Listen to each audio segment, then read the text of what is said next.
Wow. I've always wanted to talk in a library. And this is the rare book section of the Strand. They asked me to make sure I tell you that, like you didn't know from looking around. So, and I promised that nobody would put any in their pocket. But anyway, welcome to the Strand, to our book reading of No Kidding, Women Writers on Bypassing Parenthood. Thank you. A couple years ago, I was watching a bunch of my friends, guy comedians, read parts of their.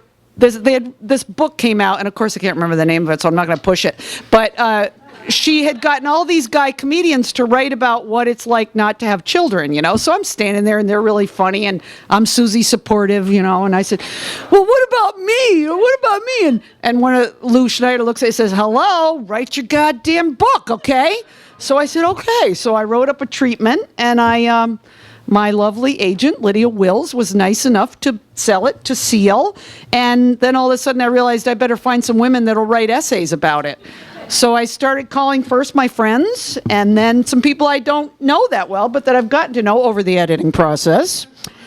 And I won't tell who's moody and who's not. But anyway, it's been a pleasure, and I'm really honored that you're all here. And if you'd turn off your cell phones, I'd be really happy, because I was at that play the other night about Ann, the Texas governor, and the guy right in the middle of like the most important speech, the guy in front of me pulls up his cell phone, and it's like bright. And I look down at it, and it says 8:52, and I'm thinking, you motherfucker. And I put him on, I go, come on, shut it off, man, this is the real speech. And his wife starts yelling at him, and then I get distracted, and it was horrible. So anyway, I had to confess that, okay? So I always kind of knew that I was never going to have children.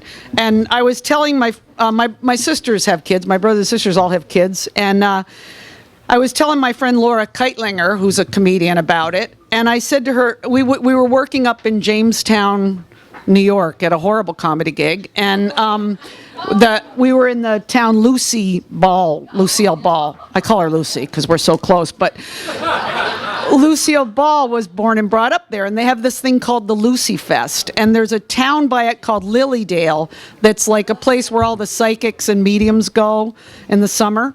So we went. And I came out of the psychic, and I said, Laura, I said, she said I'm never going to have kids, but that I'm going to have a lifelong companion.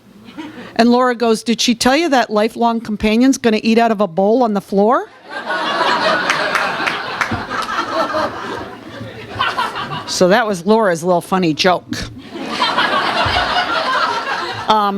But I'm going to read one thing, just the first paragraph from my intro, because I probably won't be reading much because we have all these brilliant women writers talking. So this is just kind of an intro about another thing that kind of stayed in my mind forever. I think it happened in, I think I was like in high school. I guess I was just out of high school. But anyway, years ago, I remember watching The Tonight Show with Joan Rivers, who was the guest host. Gloria Steinem, who was about 40 years old at the time, was her guest. In her usual obnoxious way, Joan said to Gloria, you know, my daughter has been the biggest joy in my life, and I can't imagine not having her. Don't you regret not having children? Gloria Steinem didn't miss a beat. She answered, well, Joan, if every woman had a child, there wouldn't be anyone here to tell you what it's like not to have one. Joan looked at her like that thought had honestly never crossed her mind. So I sent the book to Joan Rivers, but now that the writers are on strike on her show, I don't think she... Anyway, there's always something. So, oh, you guys, stop it, Patty. So the first woman that's going to read is a fashion blogger a lot, and she's also she's elected official on our Writers Guild Council for the Writers Guild East, and she's been known to, I can't say the word though, but she loves stuffed animals and houseplants, and those are her children. And anyway, please give a warm welcome to Bonnie Datt.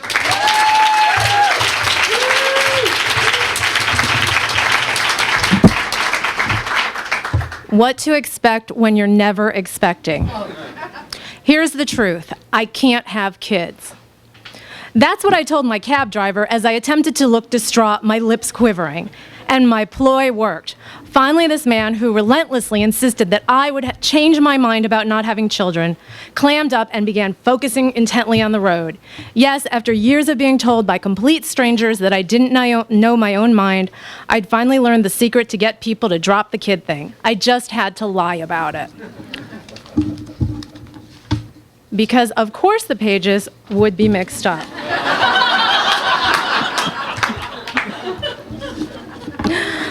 Not having children was a decision I made when I was practically a child myself. I was unwavering, but everyone else was sure I'd change my mind, especially once I entered the dating pool.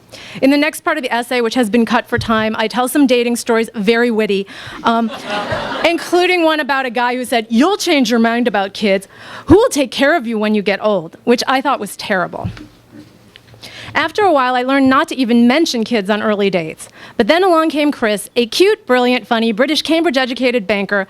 This description was approved by Chris, right down there. I liked him immediately, but feared that he might be too traditional. Chris and I went on an amazing first date. Everything was going really well until a baby at a nearby table started crying. Without thinking, I grimaced. Chris immediately honed in on why. "You don't like kids?" he queried. "Damn baby made me lose my game." "No, not really," I said, trying to stave off the discussion I knew would follow. But Chris just responded with, "Really?" But he said it in the thrilled tone a man might use if his date had just said, "I love to give blowjobs." I probed cautiously. "You don't want kids?" "No," he responded. "Really?" I questioned, in the thrilled tone a woman might use if her date had just said, "I don't like receiving blowjobs." We got married, a happy child-free relationship. Our family and friends were all supportive of our choice. It was strangers who refused to believe I didn't want kids. Their inquisitions all followed the same pattern. "You married?" "Yes." "Kids?" "No." "Gonna have them?" "No." Which should have been the end of that, but it never was. "Oh, you'll have kids. You're young. You'll change your mind." It went on and on. Every single one of them was sure they knew me better than I knew myself. Much like pregnant women's stomachs, which strangers feel they have the right to touch, people felt my fertility was their business. Thus was born my all-purpose taxicab confession. Even though I had no idea whether I was fertile or not, I began saying, "I can't have children," to anyone who belabored my lack of wanting to be in labor. I even perfected a small yet dramatic sniffle.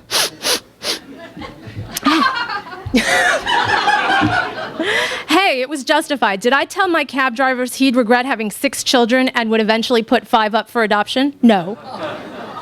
However, seeing my parents' health decline dramatically as they aged, and having had to take responsibility for my dad, I eventually started to wonder who will look after us when we're old. Then it hit me. I'll track down my inquisitors, and I'll say, "You were right. Right to choose to have your own children." Then I'll add, "I just broke my hip. Could you send over one of your kids to help me in the bathroom?" My body, my choice. Thanks.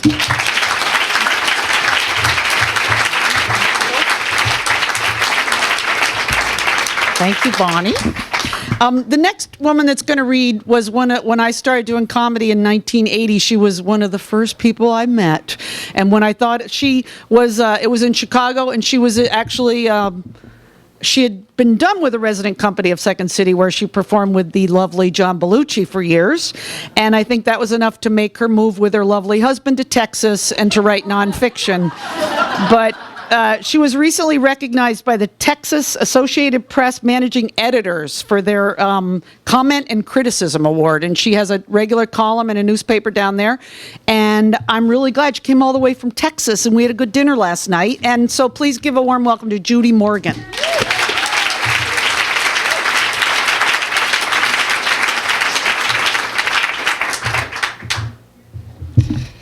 I like sitting at home and writing. This is a little scary. Motherhood once removed. In the 1950s, the American character doll company created Tiny Tears. Advertisements for the doll accurately claimed that she could take her bottle, wet her diapers, cry real tears, and give a little girl the thrill of being a make-believe grown-up mother. I'm sorry. Are you with me yet? All right. Tiny Tears had rockabye eyes, and she could fall asleep. And one day, while she napped, I thought about my life. I was 9 years old. Well, I could be riding my bike or playing with my dog or reading my Nancy Drew mysteries. This pretense, this playing house, left a lot to be desired. The ad's tagline claimed Tiny Tears would be the gift your little girl will never forget. And that's truth in advertising. That little doll set me on the right path. And later, it was babysitting that kept me there. I did well with children that had between a 2,000 and a 3,000 word vocabulary.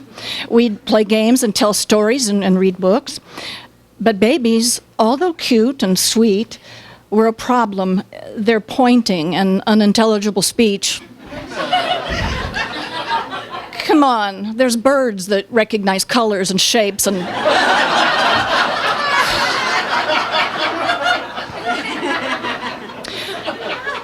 What kind of parents would leave their baby in the care of a 14-year-old who had no brothers or sisters? I'd never fed a baby, never changed a diaper. Time spent with dolls does not count. Babysitting layered with astute observations caused me to deliver this message to my mother and grandmother. I may get married someday, but I doubt it. And I will never, ever have children. At the time, I was 15 years old. I was going to a Catholic all-girl high school in Chicago. And when I didn't wear my uniform, I dressed in black. I had a bad year.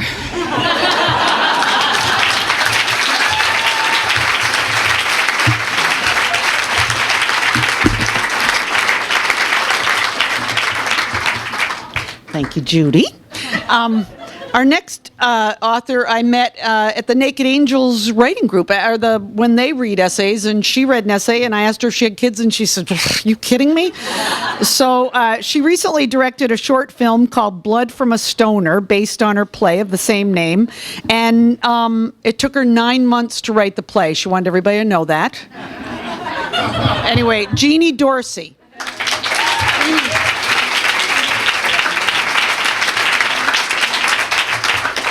Thank you, Henriette. Motherhood, adoption, ambivalence. When I was approaching 40 and still single, I mentioned to my then therapist how in our next session I wanted to discuss something that was beginning to dawn on me. Most likely, I would never have children. "Yes," she replied, "we do need to talk about that because it's definitely a loss." Feeling no sense of loss, I sent her a brief note in which I thanked her for our work together and informed her that I would no longer need her services. Okay, a run-in with a clumsy therapist, it happens. They're human after all. But in truth, I was vulnerable to this comment, regardless of its coming from a misguided woman's empty mother vanity. Its clumsiness collided with my ambivalence about the huge question of motherhood. In some way, I had failed. For several years, I taught creative writing workshops in public schools throughout New York City. Often I worked with special needs students, many of whom were in the foster system and brought heavy emotional baggage to the classroom.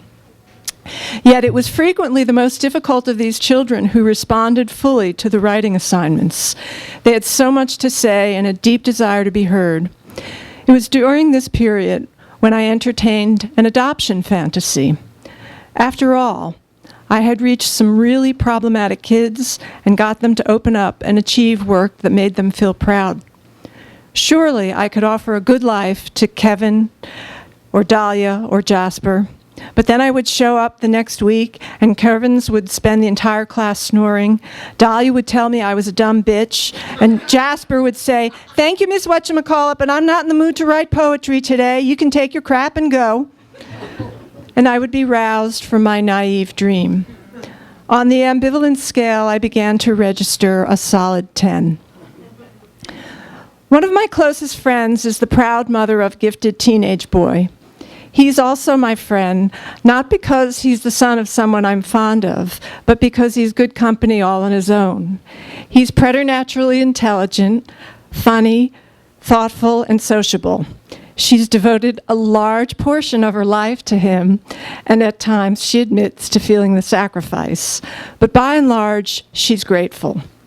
When I say she's proud, I mean she feels genuinely rewarded by her experience as his mother and takes very little of the credit for what a swell kid he is.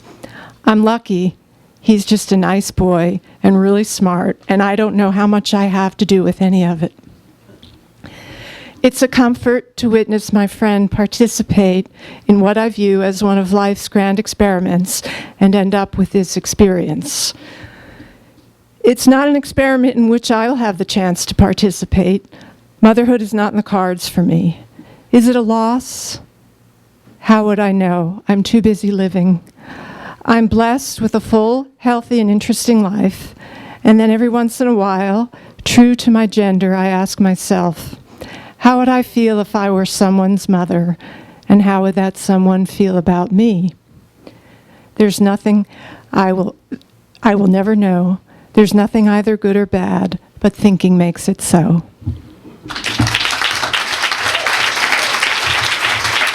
Thank you, Jeannie. I've been doing all these radio shows to try to push this darn book, and every radio host says to me, well, did you ever think about having children? And I always say, you know, honestly, and this is the truth, I honestly thought that I wanted to go to the moon more than I wanted to have a kid.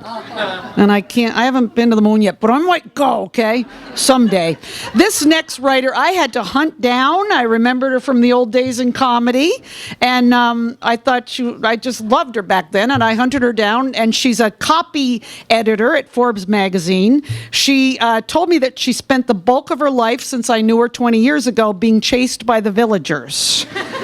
And when she's not hiding out in an abandoned windmill, she tries to keep busy writing. Please welcome Suzanne O'Neill. This is so much like a penis, this thing. It terrifies me. All right. Okay, here we go. Are my audio's okay? Yeah, you can hear? Okay. I never wanted kids.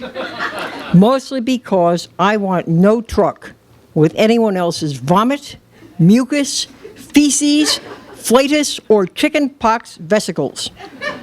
Whenever I think of myself as a mother, I see a child in an ill-fitting undershirt and a loaded diaper, capering on a denuded front lawn in a trailer park strewn with cheap plastic toys and one door from a 1974 Chevy Chevette.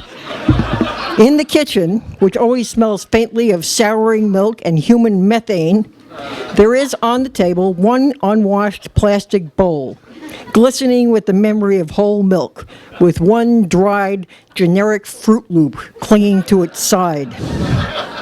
My husband is a truck driver with a receding hairline, a shoulder-length ponytail, an exposed buttock cleft, and back knee. Our old black and white TV has poor vertical control and is always tuned to either Mutual of Omaha's Wild Kingdom or reruns of Flipper. Usually the one that guest starred Hunt's Hall. I weigh 490 pounds, smoke Winstons, and wear muumuus to cover my shapeless girth. I have 4 teeth. They're all on the bottom. Call me peculiar. You won't be the first, but I never wanted kids.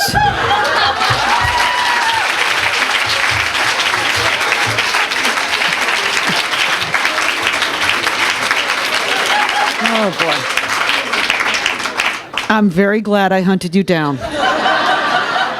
This next woman is also from Chicago. I met her when I moved to Chicago to start doing comedy. I think she was the second person I met, and her name was Judy, too.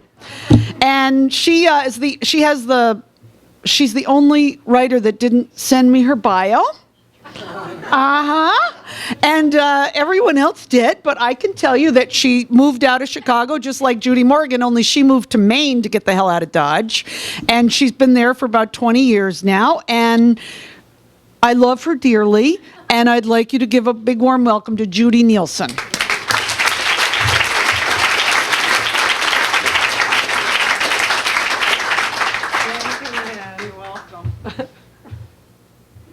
Henriette. Thank you. Buddha and me. I witnessed time and again the agony and ecstasy of child rearing through the lens of others. Watching my friends and family have children, my complaint and pain was that it was boring. I couldn't relate. Of course, I would lose friends to their choice to become a householder, creating life, creating a family.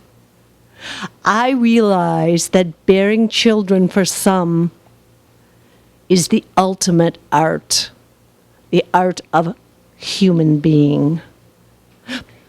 But even if my life was vastly different from the complex relationship of having a family, I wanted to talk to friends about what was important to me. Hey, I create too, damn it. I create art instead of children. My passion during prime childbearing years was learning how to improvise. Just for the heck of it, let me consider, what if I had chosen painting instead of improvisation? Get-togethers would look something like this. I would bring my painting with me everywhere. When visiting family or friends. In conversation, I would bring up my painting the same number of times my friends referenced their child. In fact, I would touch my painting, kiss my painting, feed my painting. I'd work on my painting right there with her. And my friend would work on her creation right there with me present. And we would try to maintain a friendship, or at least an enjoyable visit, adoring our creations together. However, I wasn't an artist that had something physical as an end product.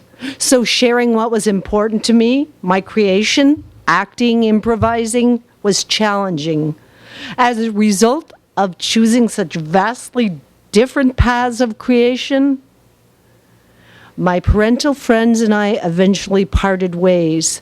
The crowd with which I was creating, other improvisers and performers, made disposable art, and children aren't disposable. Not raising a family also allowed me to receive a master's degree in religious studies. Learning about the breadth and depth of patriarchy was a deep piece of inner work and healing. I had time to be intellectual and devotional, contemplative and curious. Many women throughout history have opted to go devotional. Not only for the time to have time to contemplate, but also to relinquish the joys and sorrows of becoming a householder. My creation became my body, my life in a body. That's my baby, was my baby, is my baby. My acts of creation have never taken the form of a human, and I am grateful.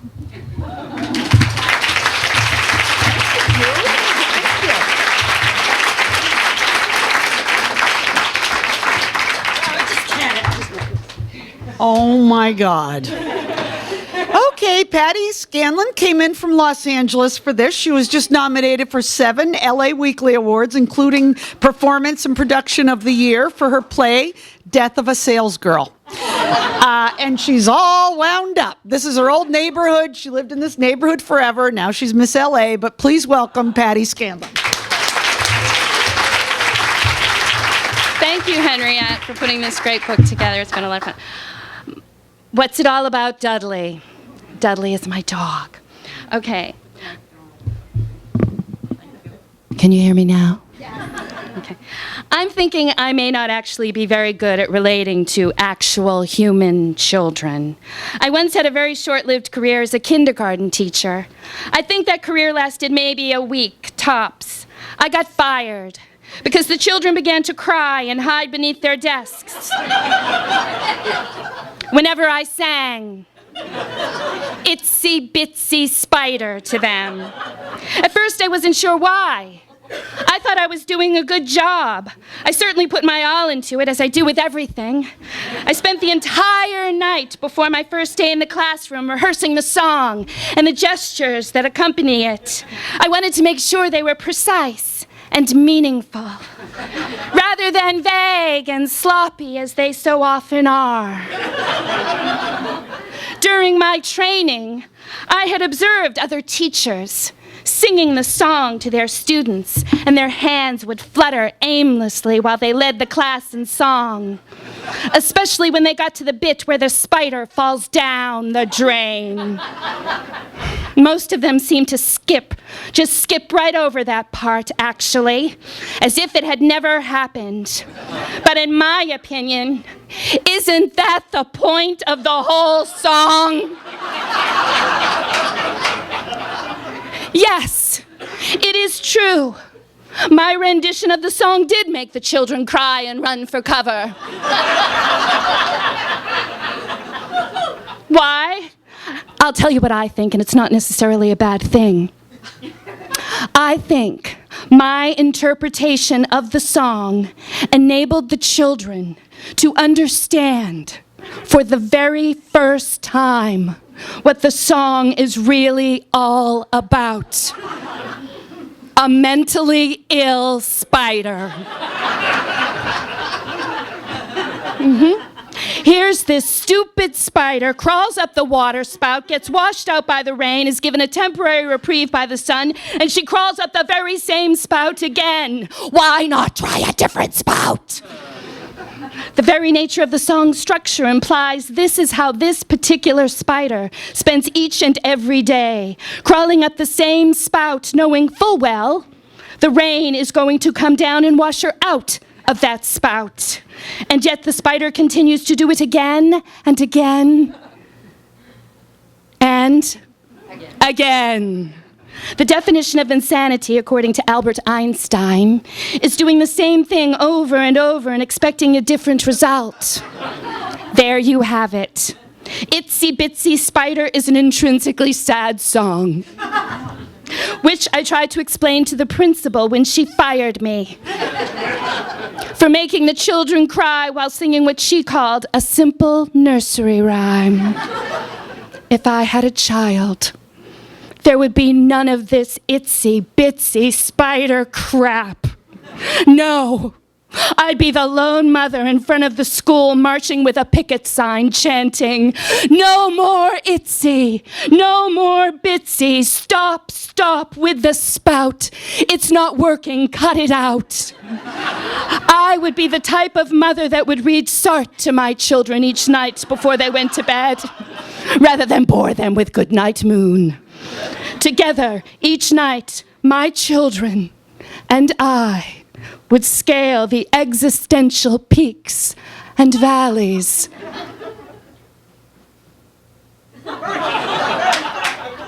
of being and nothingness.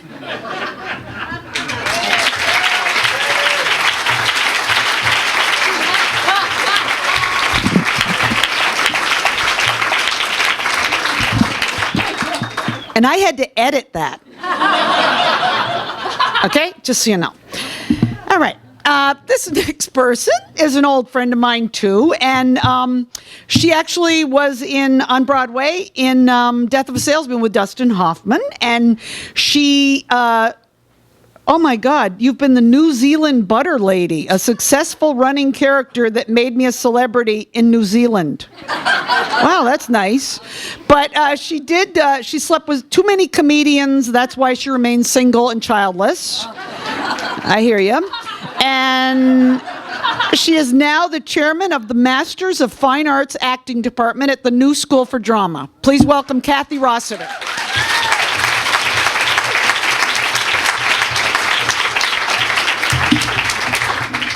Thank you. I kid you not.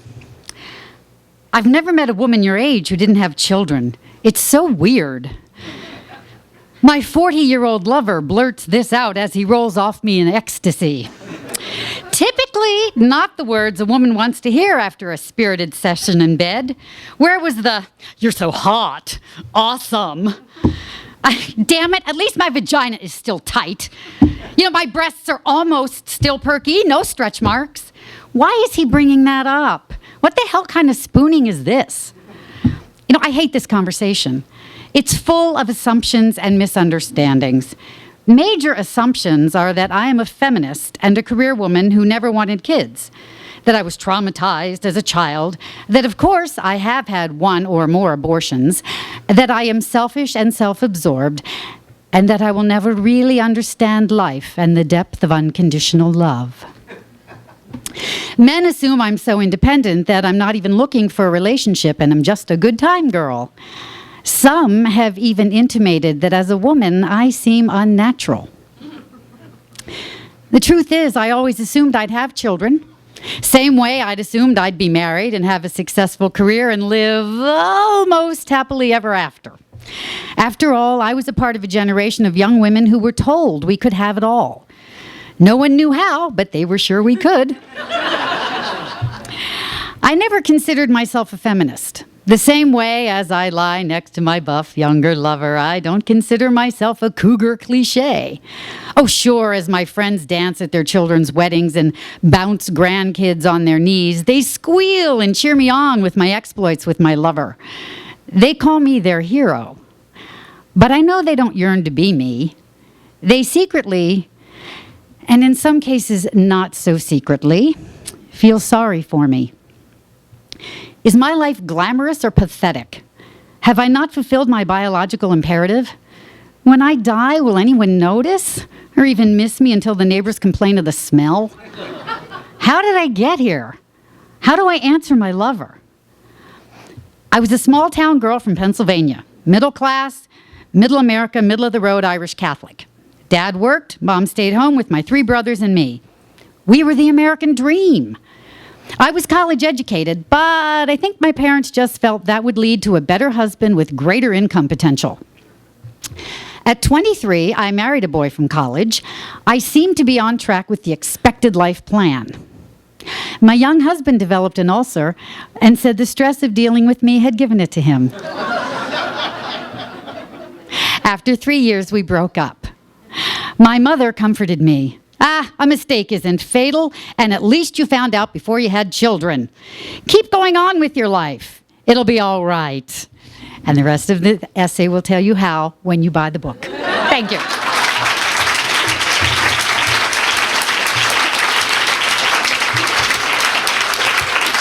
Thank you, Kathy. This next author's kind of special because I can make a plug for myself right now. I've done 2 web series, one called Midge and Buck, where she composed the music, called Do You Dream in Cat, and you can find that on the web. And the other one, it was for icebox.com, so you should check that out. And the other one was in themiddleshow.com that I just finished, where she and Mark Berman wrote the music that's beautiful and wonderful. But she did compose a musical called Marcy and the Galaxy, which was produced by the Transport Company, and where she also wrote something for them for their award-winning musical called The Audience, right? And anyway, she is currently has a recurring role as Never's mother on the show Louie. So please give a warm welcome to my friend Nancy Shayne. Thank you. Alice in Brazil, an essay about a little girl possessed with other things. I have always had an attraction towards inanimate objects. I can still feel my 4-year-old hands reaching down into the box of Cracker Jacks to find the secret prize. This was far more exciting than eating the candy-coated popcorn.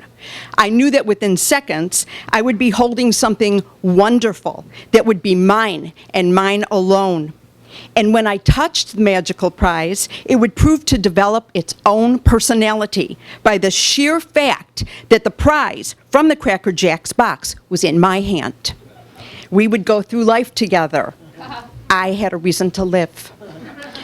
My particular reason to live was a 1 1/3 inch plastic dog, charm covered in cellophane wrapper. When I took off the wrapper off him, I knew he was blessed to have me as his one and only dog mom. He was red, so I named him Reddy. Later that day, I hit the jackpot and pulled out yet another prize from the Cracker Jacks box that turned out to be a dog as well. He was green. I named him Greenie.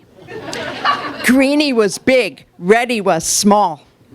For the entire year that I remained a 4-year-old girl, I never let Reddy and Greenie out of my hand. They went everywhere with me. We slept together, bathed together, and ate Kraft macaroni and cheese together. They attended pre-kindergarten and synagogue on Saturdays, and they enjoyed summer camp. I was identified as the little hopeful but scared kid who had to hold toys in her hand in order to feel safe. But to me, I was just being a good plastic dog mom. Because plastic dog babies must be taken care of. On a freezing winter day, shortly after I turned 5 years old, my best friend's mother wanted to take pictures of her daughter and me having fun in the snow, wearing our ill-fitting snowsuits with oversized mittens. We smiled, but we were not having fun. We were freezing 5-year-olds on a tiny lawn with 1 tree per house in a post-war suburb trying to please adults who want to believe that all kids enjoy the thrill of making snowballs and smashing them into each other's faces. As I smiled for the camera, trying to please the adult world, somehow Reddy and Greenie slipped out of my hand and fell in the snow. I never saw them again. I tried to believe that when spring came and the snow melted, they would show up on the grass. They would be there because although battered by winter, they were strong plastic dogs that needed to wait for their mother to wash them and hold them in her hand once again and protect them from the harsh elements of life. As the seasons passed and I became an old girl at 9, I understood that with each melting snow, my wish would not be satisfied.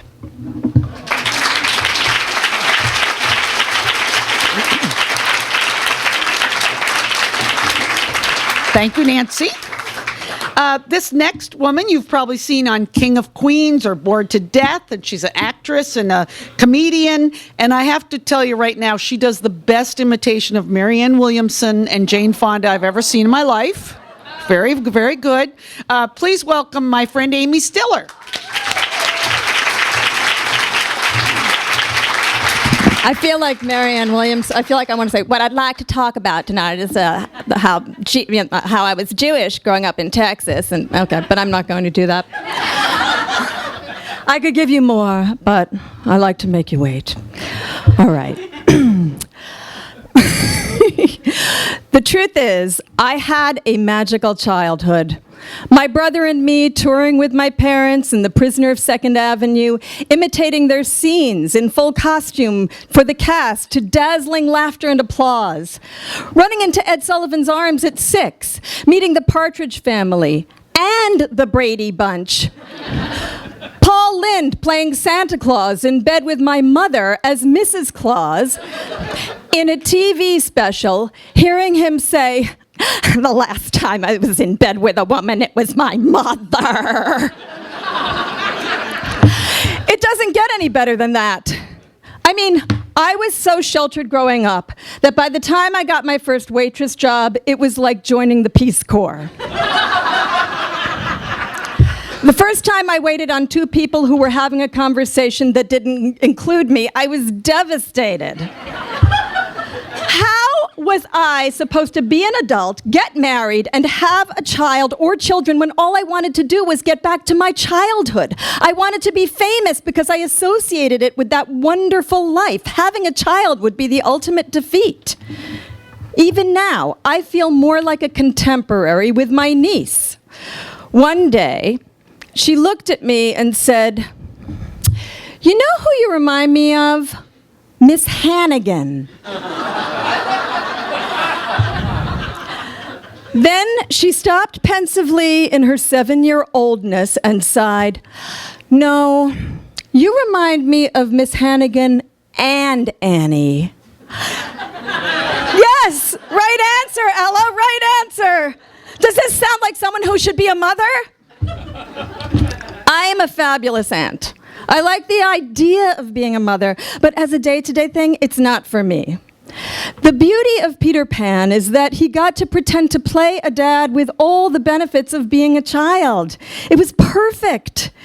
Now I'm old enough to play Miss Hannigan and to my niece Ella's Annie, and I think that would bring me great joy. When she was no more than 5 years old, she declared, "Amy, if you're an actress, why don't you just be an actress? Just do your characters like the ones you do for me." I almost dropped my fork. Immediately, I went into my "hello, baby girl" voice. Ella, there was this woman who used to say, "Hello, baby girl," to me whenever I ran into her, and I was well into my 30s. Isn't that crazy? "Hello, baby girl. Hello, baby girl." Ella makes me do the character over and over again. The voice is hilarious, insane, grating, and condescending all at the same time, and she gets it. We laugh hysterically. To be appreciated by a child, that's the thing that makes my adulthood magical. Thanks, Amy.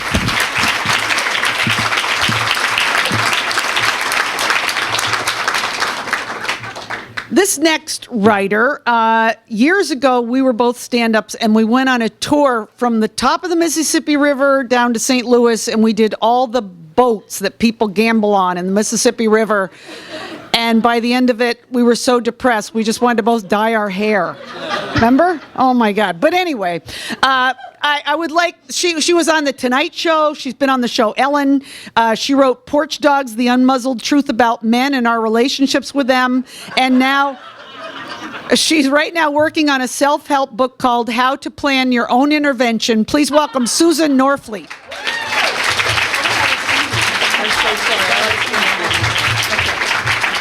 Okay, hi. Sorry, I ran the last 12 blocks. I did. Tiny chocolate cakes. I'm not a baby person. I never wanted to have babies, and apparently I never wanted to be one. I know this because every year on my birthday, my mother insists on recounting the story of my birth. She recounts the story of my birth shortly after she laments the fact that I was a month late in coming, and she had to suffer through the entire month of July in North Carolina in 1959 when there were no air conditioners and she ate lime sherbet every day, which is why she can no longer stomach the thought of lime sherbet. But she digresses. "You just didn't want to come out," she says with a forced smile. "When they brought you in to see me, you could hold your own head up. The nurses couldn't get over it. There you were, just looking around the room, holding your own head up like you didn't need anybody." My mother quickly moves to the story of my tonsillectomy at the age of 5. "I bet you don't remember this, but you had your tonsils out when you were 5 years old, and I bought you the most beautiful doll. I saved and saved for that doll, and when I gave it to you at the hospital, you started crying. I was devastated. You hated that doll. Do you remember?" Yes, I do remember. I remember because she tells the story every year, and because I had requested an easy bake oven. It's not that I had any girly inclinations to cook. I just wanted to be able to eat tiny chocolate cakes at my leisure.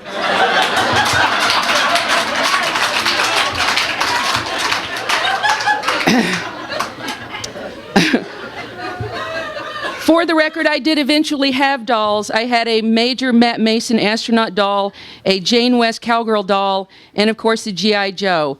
But in my child's mind, they were not dolls, they were tiny, adventurous versions of me. They had spaceships and horses and tanks. Their lives were filled with excitement. My dolls had careers. 3 children's portraits hang in my mother's hallway. My oldest sister holding a doll, my middle sister holding a doll, me holding a teddy bear. I was born without a biological clock. Every year when my dear mother regales me with the story of me, I am reminded once again that we are who we are from birth. I was never mommy material. I didn't have my own children, but I'm grateful to my sisters for mothering my 3 beautiful, hilariously funny nephews. and I am well aware that because of my choices, I may be all alone at the end of my life. My plan is to leave this world as I came in, on my own schedule, holding my own head up, and dreaming of the next big adventure and tiny chocolate cakes.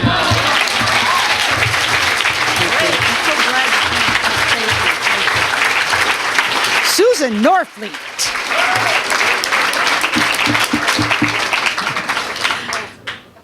Wow, huh? Yeah, Susan. Oh my God, that week was horrible on the Mississippi, remember? Yeah, huh? You kept telling me that. I was bombing all week. She was like killing, so it didn't matter. But anyway. People every night in the audience. Yeah. Some nights it was 5. On Saturday night, there would be maybe 8 or 10. They were all drunk and they were all pissed because they had lost so much money. And we were there to make them laugh. Hi. Anyway, all right. This next comic has also been on, a writer, excuse me, I forget we're writers and not comedians. Well, except for Patty. Anyway, she's been on The Tonight Show with Carson and with Leno. She's had a comedy specials on HBO and Showtime. Please welcome Carol Siskind.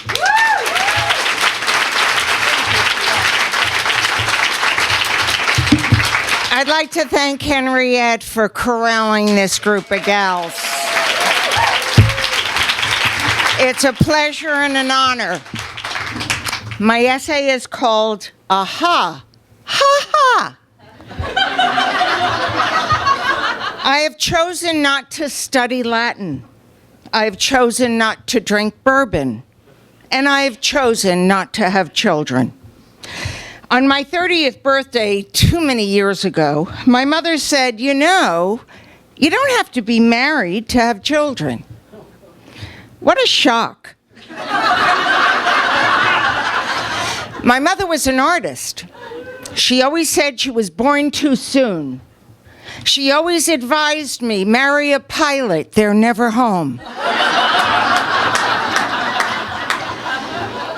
I said, Mom, baby, comedy is my baby, and how blessed I am to find this baby, a passion I could never have imagined. And she had seen me perform. Was this her way of saying, get a day job? Fast forward to my aha moment. A few months into performing, I bombed horribly in a small club in New York City called Good Times. It wasn't good times for me. I was so awful, so bad that I cleared the room. Oh, the horror. On my walk of shame home and up to my 5th floor apartment, I thought to myself verbatim, Carol, you are going back there tomorrow night. You will get right back on that stage, no matter how impossible that seems right now. Because if you don't, you are never doing stand-up again. If you don't dig down and find the guts to go back, know this. You will never, ever again be able to watch another comedian on TV or anywhere else. You will be so filled with remorse and disappointment in yourself, you will regret this for the rest of your life. I got myself back there the next night and every night thereafter. Did I have bad sets after that? For sure. But I knew what the stakes were for me, and I didn't want to live out my life with that kind of regret. Sure, I could have had children and had a career as a comedian. Some do. But I don't think I would have done either one that well. Not me, maybe others, but not me. Not in the all-encompassing, neurotic, totally obsessed way that I choose to do things that I truly love. So had I not dragged my ass back to good times, the night after I megaton bombed, today I'd be living in overwhelming regret. And this is the thing. Honestly, I've never felt that regret whenever I've seen a diaper, stroller, cloth, bathtub book, or child. I feel full. Not just from overeating, which I do on a regular basis. I feel full when I'm on stage entertaining people. I feel full when I see my nieces and nephews parent their own precious kids. Sharing the lives of those little ones gives me great joy. But making people laugh goes to the core of who I am and how fabulous it is for me that I'm able to do it. I feel I should end with a joke, so here is one I wrote many years ago. It's a serious business having children. Before you do, go visit Disney World. You'll find thousands of kids acting like brats. It's wild, really. I swear I saw the Pope there handing out condoms. So readers, go forth and multiply. Do it for those who've chosen not to. And many thanks. Enjoy your bourbon. Can I just say one thing? I'm going to selfishly take a moment, if I can. I've been performing for 30 years as a stand-up comedian, and it's a community of people, as you can see here tonight, those who've not gone on with it. But in this family of comedians, we have parents, comedians who came before us. And I don't know that I'll ever have another chance to thank one of my parents who's here tonight. Jerry Steeler and his wife, Ann Mira. Thank you so much.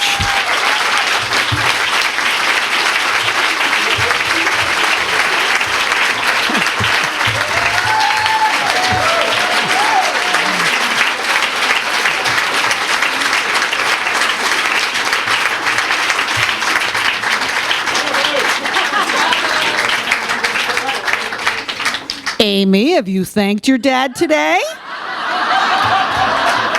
Yeah, we're all, yeah? Flashback of when I was on the mic, I was humiliated as a child. You're going to get through this. You're going to live through it. I know it. So this organizing this whole thing has been a little wacky for me because I'm not much on organizing parties, but I've had this one writer that helped me so much, and she actually said, they've got to keep it to 3 minutes. And so I didn't have to yell at everybody, just keep it to 3 minutes. But we've only got a couple more left, and this next writer is a native New Yorker, born and raised, and she's written 2 best-selling chick lit books. One was called You Have to Kiss a Lot of Frogs, and one was called The Shikska.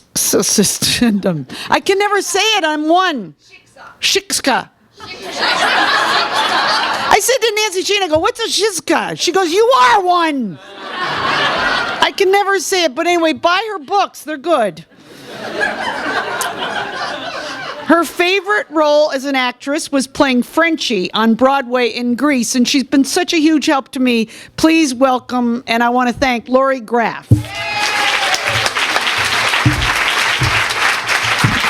Thank you. It's 8:11. Do you know where your children are? Remember that commercial? Do you remember the little bubble, the cartoon bubble? Oh, I forgot to have children. That's what I feel like. I want to thank Nancy Shayne, my friend I met 2 years ago in a pet bereavement group for my Charlie, who was my baby, and she got me involved in this project. And then Henriette, thank you for saying yes. So my essay, First comes love. Debbie and Teddy sitting in a tree, Kissing. It was the summer we turned 16 she first started to talk about it. We were upstate in the Catskills at the bungalow colony. And you're going to have to read the rest of the essay to find out what happened.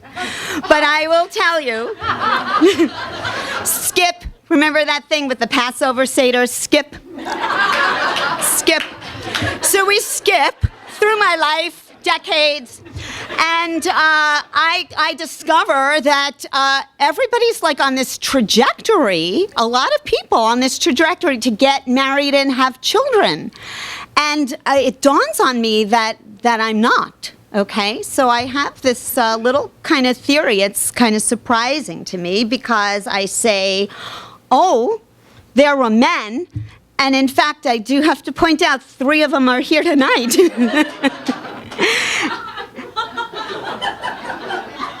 So there were men with whom I shared love affairs that included many a color of many a rainbow, but none with whom I could paint my picture. Yet I have come to believe that for many women, having a child is their picture, and they have learned to paint by numbers in order to create it. So I keep going, and you bought the book, so you're going to read this and go, oh. And I have a conclusion, a conclusive theory that I come up with, and I'm not giving anything away because we know the ending here. At one time, just imagined, the road less traveled can now be viewed on Facebook. When I look at Facebook, I am a voyeur. I see pictures, happy pictures of the families of my peers that they have created. I see the choices of girlfriends while piecing together the lives of ex-boyfriends. Artists and civilians alike, divorced, married, widowed, single, straight, or gay, they update their status and show off their kids. I do not know how they really feel, but it looks picture perfect. I look at those perfect pictures, and I feel a pang. Now I will let you in on something about me. The pang is about feeling out of step with the stages of life, more than having missed out on them.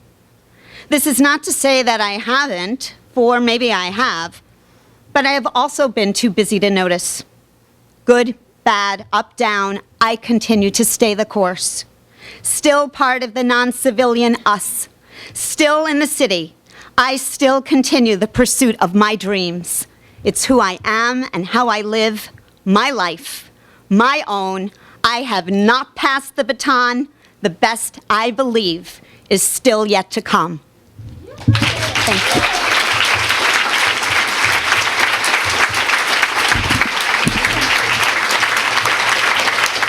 Thank you, Laurie. I don't remember that Passover, though, you know?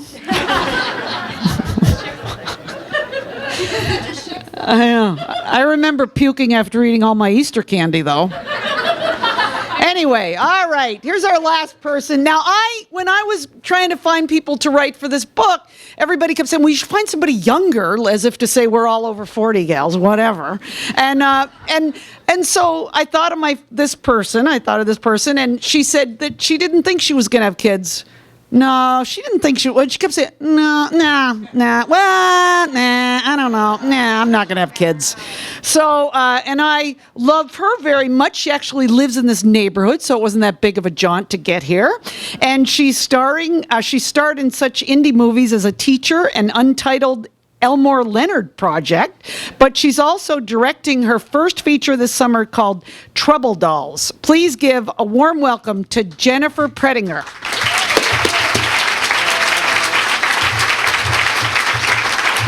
I'm going to say something a little controversial because you're all such a cool group of women. I really wish you'd had children. Because I wish there were more of you guys. And anyway. Should I just I'll leave. Okay, no, I'm going to read this. It's called Bjorn Again. I'm late. gross if you're thinking what I think maybe you're thinking. For me, the lady train actually runs with the efficiency of the German high-speed rail system. It's all the other things I'm late for. I'm an 11th hour, last-minute Lucy. I push things to the deadline. As I wrote this, I could tell I was going to be late to work. I arrive at the last possible second. To quote a favorite Real Housewives dance number, I'm always tardy to the party. Case in point, this essay, when it was due over a month before I turned it in. And ironically, so were my two best friends from high school and college, but they were due to have actual babies. They had them, beautiful, little healthy, bouncing babies, and they were bonding with their children. And I was actually having a little crisis while they were bonding with their children.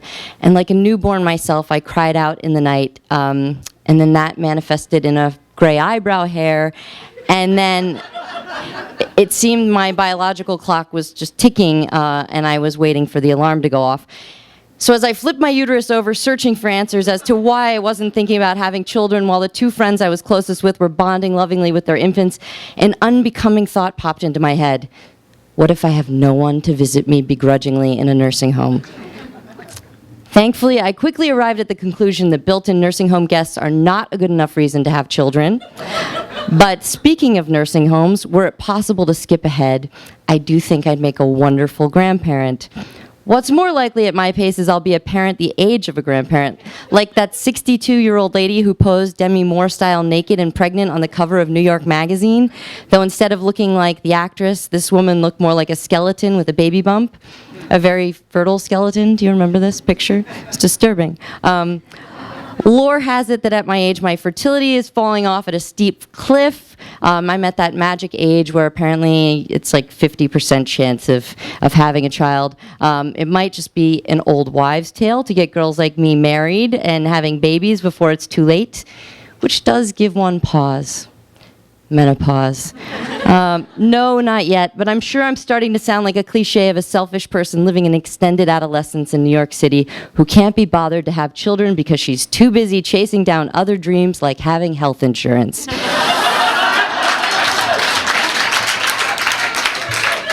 That may be true, but it's not the only truth. I do know what it's like to raise a child. I've been the parent of my own inner child for quite some time now. Turns out this inner kid thing is hard work. Mine is whiny and very expensive. The cost of taking it to therapy alone has been the equivalent of a 4-year college. I could tell you all the other reasons I haven't taken the parenting journey yet. My concerns about the extended economic crisis, overpopulation, peak oil, and not having enough time to take a shower. But that would be slightly misleading. The main reason I haven't had children is the steps I'd have to take to get them. Not love, marriage, then the baby carriage kind of steps, though they matter. I mean the stairs in the New York City subway system. Carrying a stroller up those things is a Sisyphean act. Even if you live in Kentucky and there's only a slight chance you may vacation in Manhattan or its boroughs someday, the prospect of having to lug your baby up those dirty, never-ending stairs is reason enough to abstain from the whole enterprise. I know, my excuses are pathetic. I do think people who have children are brave and maybe better adjusted than I am.